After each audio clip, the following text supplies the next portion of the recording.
So the question is, how do you get a guy out of being pussy whipped? Okay, good question. You can't, but that doesn't mean you can't do anything. So what you want to do, if you really like the guy, is you want to, as best as you can, think about his situation. So you have to think, how long's he known her? What are her flaws? It's like a battle. You can't just attack from the front. You have to think, well, what is, how am I going to win this one? And so let's say she cheated on the guy. Then you could say, well, one thing to take into consideration would be to, the fact that she cheated on you already.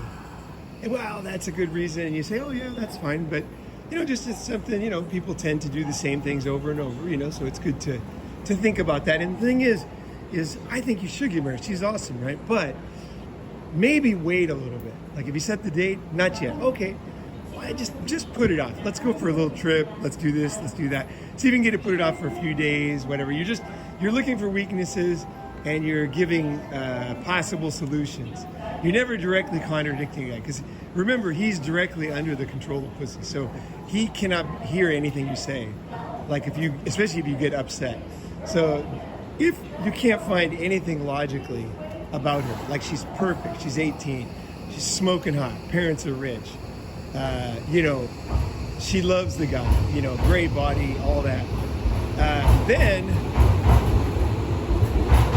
and it's the same thing as when you get to the end of the road where he's not listening, because at some point he's going to stop listening. So for example, I had a friend and he was going to marry this girl and she was in NA, in Narcotics Anonymous. And I said, look, she's one slip away from being a crack whore. And I was the only guy who gave him that kind of advice. Everybody else was super nice, right? But I always felt good about it. And she ended up being a difficult woman. And, he was upset at the time, but we're better friends now. So don't expect him to change. Do your best. And then, let's see what else. Don't be afraid of saying something if you really care about the guy, right? Don't be afraid of saying something. That's a basic thing. And don't expect to change his mind.